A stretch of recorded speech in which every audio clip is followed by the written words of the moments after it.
नमस्कार, आपण पाहताय लोकराज्य न्यूज 24। पाहुयात महत्त्वाची बातमी। अहिल्यादेवी चौक परिसरात कर्तव्य बजावत असताना वाहतूक पोलीस आणि त्यांच्या मदतनीसांना शिवीगाळ करून मारहाण केल्याप्रकरणी 3 जणांना अटक करण्यात आली आहे।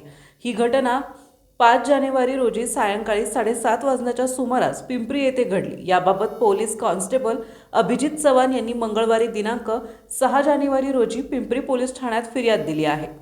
चंदन संजय बगाडे वयवर्ष 24 राहणार भोसरी, लहू बाळासाहेब बगाडे वयवर्ष 30 राहणार चिंचवड स्टेशन आणि अक्षय माऊली गालफाडे वयवर्ष 30 राहणार निगडी अशी अटक केलेल्या आरोपींची नावे आहेत।